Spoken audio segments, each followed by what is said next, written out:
Assalamualaikum warahmatullahi wabarakatuh. Kicau mania, kacau mania, dimanapun kalian berada, kita berjumpa kembali. Pastikan kalian selalu sehat, selalu ceria, selalu gembira, selalu semangat, dan tentunya tidak kurang suatu apapun.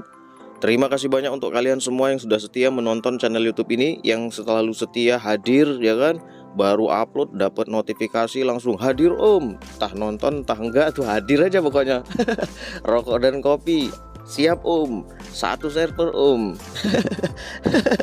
Baru diupload langsung komentar, ya kan? Berarti luar biasa kalian semua, memang waduh tiada duanya lah pokoknya. Terima kasih banyak untuk kalian semua. Semoga apa yang kalian cita-citakan langsung terwujud, amin. Wah, kalau udah langsung terwujud tuh berarti nggak nunggu-nunggu lagi, ya kan? Kehidupan ini memang semakin sulit, tapi kita harus tetap berusaha, kita harus tetap optimis. Nggak mungkin kesulitan itu tidak dibarengi dengan kemudahan. Pasti di setiap kesusahan pasti ada kemudahan. Setiap masalah pasti ada jalan keluarnya. Masalah itu biasanya diawali dengan menanjak dulu. Kalau dia sudah sampai atas, nanti dia pasti akan turun. Nah, itulah masalah. Yang penting kita bersabar, berjuang, kreatif, ya kan? Berpikir cerdas, berpikir dengan logika kita, maka mudah-mudahan masalah-masalah bisa kita atasi. Oke, seperti biasanya kalian siapkan dulu rokok dan kopi kalian. Rokok dan kopi saya sudah siap semua. Kopi hitam yang sangat kental. Ini kalau orang nggak biasa ngopi ini pasti muntah nyeruput kopi saya. Pahit-pahit gimana gitu, dibarengi dengan rokok yang besar. Wah, mantap kan? Kalian mau ngeteh, mau nyusu, ya terserah kalian. Gak usah ngikutin kalau nggak ngopi, nggak ngerokok. Oke? Pada kesempatan kali ini saya akan membahas satu pembahasan yang ditanyakan sama teman kita. Ini banyak sekali yang bertanya sebenarnya. Bukan hanya yang berkomentar saja, tetapi banyak sekali yang bertanya. Pertanyaan ini datang dari nama akunnya Alvaro Moranta. Wah, ini kalau dipanggil Mas nggak cocok. Mas Alvaro, nggak cocok. Tapi kalau dipanggil Bang Alvaro, wah ini cocok ya kan? Om, maaf keluar dari tema. Oke, saya mau menanyakan tahap perawatan setelah rawatan satu arah. Kacer saya cocok setelah 2 minggu full jemur, mulai terlihat membaik alias gacor. Nah, yang saya tanyakan, rawatan pemandiannya gimana? Apakah 1 minggu sekali? Apakah 1 minggu 3 kali? Nah, ini banyak sekali yang ditanyakan. Bahkan kemarin itu yang menanyakan masalah penjemuran. Karena ketika pilih rawatan satu arah, berikan mandi saja, ternyata burungnya gacor, bisa buka ekor, bisa bongkar materi, bisa konslet. Nah, bagaimana dengan penjemurannya? Mereka bingung, ya kan? Gimana nih? Kalau saya harusnya senang dulu, ya kan? Wah, burung kacer saya gacor nih, tak berikan rawatan satu arah 2 minggu, berikan penjemuran, harusnya saya senang dulu kan? Wah, gacor nih burung. Itu yang pertama, ya kan? Senang kitanya melihat burung kacer kita itu berubah jadi bagus.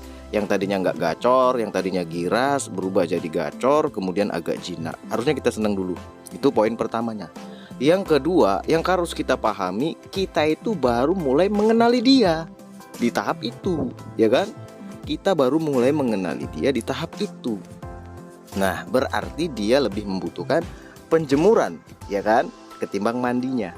Kan seperti itu. Kalau kita campur mandi jemur, nggak ketemu-temu, nggak gacor-gacor. Ketika kita pilih penjemuran saja, ternyata dia gacor, ya kan? Oh, berarti burung kacer saya itu lebih bagus kalau diberikan penjemuran. Tapi nggak mungkin kan burung kacer itu dijemur terus, nggak mandi-mandi, itu kan nggak mungkin. Nah, dari sinilah kalian akan mengetahui ketika burung kacer kalian 2 minggu nggak diberikan pemandian. Pada saat kalian memberikan pemandian pertama kali untuk dia, maka ceklah perubahannya. Tingkah lakunya seperti apa? Apakah dia masih tetap biasa saja? Masih tetap gacor seperti semula? Apakah dia ada perubahan? Bulunya ngembung, kotorannya besar-besar, ya kan? Kalian bisa perhatikan itu. Kalau kalian berikan pancingan burung kacer, dia itu nggak nyaut. Kalian berikan pancingan burung-burung kecil, dia tuh nggak nyaut. Setelah kalian berikan pemandian pertama kali itu, maka kalian bisa berikan penjemuran lagi, ya kan? Selama 2 minggu lagi. Baru setelahnya kalian berikan mandi lagi. Kan seperti itu. Atau jangan diberikan pemandian dulu, lebih kan dari 2 minggu, nggak usah diberikan pemandian sama sekali sampai dia menunjukkan gejala yang nggak bagus. Wah, nggak bagus nih, burung kacer ini mulai gelisah, naik turun tangkringan, tapi udah ketemu gacornya, udah dapet kan gacornya, berarti dia sudah mau minta mandi. Nah, jadi ada 2 tahapan. Kalian pertama kali berikan pemandian, cek bagaimana hasilnya, atau kalian berikan penjemuran sampai ketemu titik yang dia itu kondisinya nggak bagus, nggak beres, menunjukkan gejala pengen minta mandi, seperti gelisah, ya kan? Atau gacornya sudah keterlaluan, baru kalian berikan pemandian. Nah, habis kalian berikan pemandian, langsung cek kondisinya seperti apa. Jangan nggak dicek, jangan diberikan mandi saja. Itulah tahapan-tahapan kalian akan mengenali dia, ya kan? Dengan penjemuran rutin kalian kenal, oh ternyata burung saya gacor, agak jinak yang tadinya giras. Kemudian udah lama nih nggak mandi, ya kan? Nggak dimandikan nih 2 minggu. Coba tak kasih mandi sekali. Tek. Nah, apa hasilnya? Bagaimana tingkah lakunya? Harus kita perhatikan untuk tahapan berikutnya, ya kan? Apakah seminggu sekali mandinya? Apa seminggu 2 kali mandinya? Inilah tahapan-tahapan yang harus kita perhatikan, yang harus kita pelajari. Nggak cuma sekedar berikan mandi, nggak cuma sekedar berikan rawatan satu arah. Tak berikan rawatan satu arah, coba jemur saja, berubah. Terus kita sebagai sang perawatnya, udah berubah aja. Berarti kan kita nggak mikir, ya kan? Dari sini kita membaca dia. Oh, saya berikan perawatan satu arah, jemur saja, badannya mungkin panas, metabolisme tubuhnya naik, lihat kotorannya bagus. Oh, berarti burung kacer saya ini metabolisme tubuhnya lambat kemarin-kemarin, jadi dia giras, jadi dia nggak gacor, ya kan? Nah, ini kotoran udah bagus nih, berikan mandi. Beri mandi. Tes bagaimana ketika kita berikan mandi. Pancing. Bila perlu, sebelum kita memberikan pemandian, dari rawatan satu arah yang ketemu gacornya ini, tes dulu kacernya. Bawa ke tempat latihan, ya kan? Bawa ke pinggiran. Nah, kalian perhatikan tingkah lakunya seperti apa. Jangan dulu diberikan pemandian kalau dia belum menunjukkan gejala yang aneh, ya kan? Seperti yang sudah saya katakan tadi.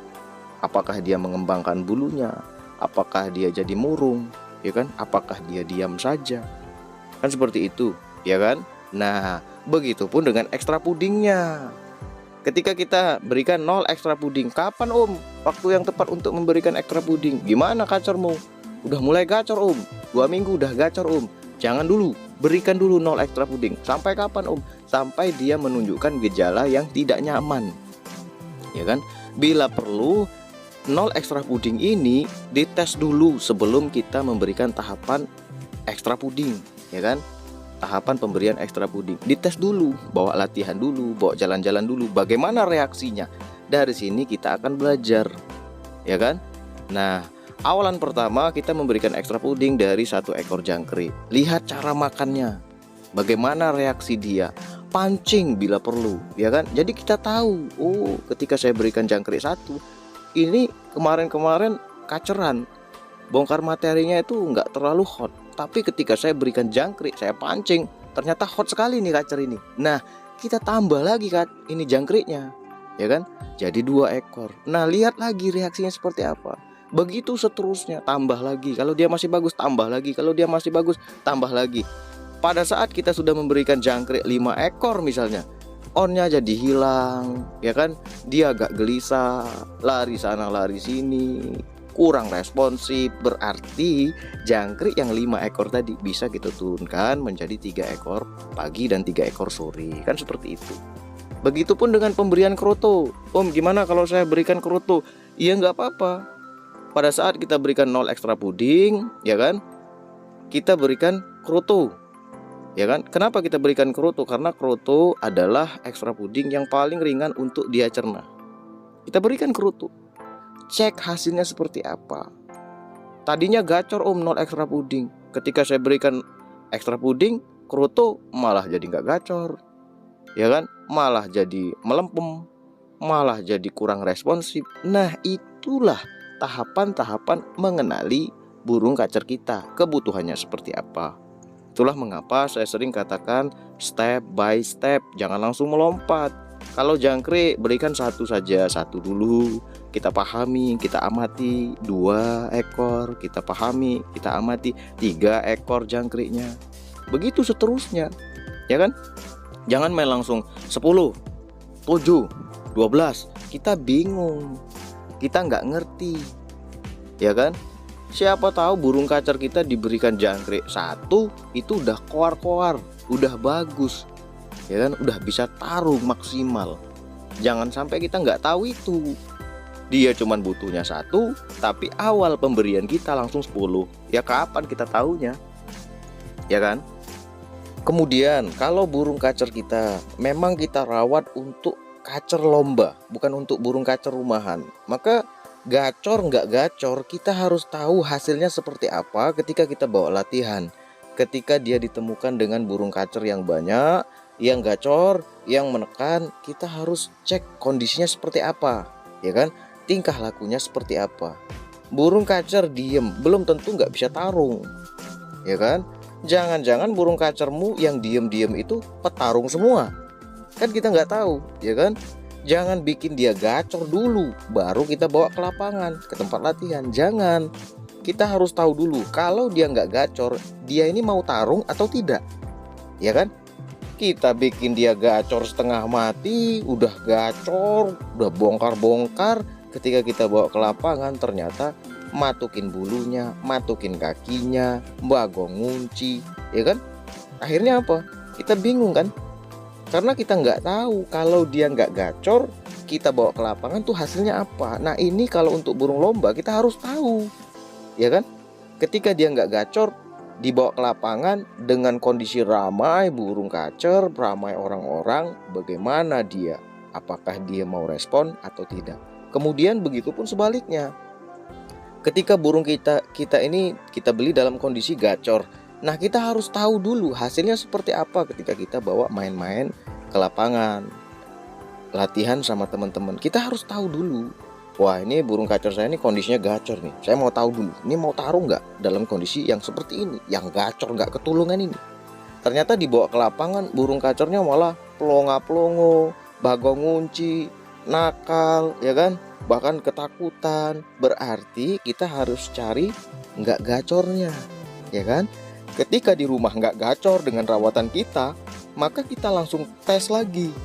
Nah ini kemarin kamu gacor, sekarang kamu nggak gacor, sekarang kamu tak tes lagi. Apa hasilnya? Jadi kita harus tahu, ya kan? Kalau burung kacer kita mau dipakai untuk lomba, kita harus tahu kalau dia gacor gimana kalau kita bawa ke lapangan. Kalau dia nggak gacor gimana kalau kita bawa ke lapangan. Kita harus bisa jawab. Jangan kita ditanya temen, Om burung kamu kalau gacor dibawa ke lapangan gimana Om? Oh nggak tahu saya, sebabnya belum pernah. Nah ini berarti kan kita nggak tahu sebagai pemiliknya. Sebagai pemiliknya saja kita nggak tahu, ya kan? Apalagi kita kalau bukan yang punya, kan seperti itu. Om burung kacermu nih nggak gacor kan, ya kan? Kalau dibawa ke lapangan gimana nih? Mau taruh nggak? Nggak tahu saya.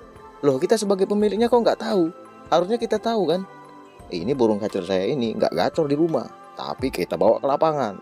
Kok kamu tahu Om? Iya saya sudah tes. Berarti kan kita tahu, ya kan? Jadi kita nggak cari setting, setting, tapi kita nggak tahu kondisi burung kacer kita seperti ini hasilnya apa, kondisi burung kacer kita seperti ini hasilnya apa. Itu yang harus kita tahu. Kalau untuk burung kacer rumahan saja ya sudah, yang penting dia udah gacor, udah bisa buka ekor, ya kita udah seneng kan, seperti itu. Oke, silahkan kalian pahami, silahkan kalian cerna, silahkan kalian kembangkan. Wassalamualaikum warahmatullahi wabarakatuh.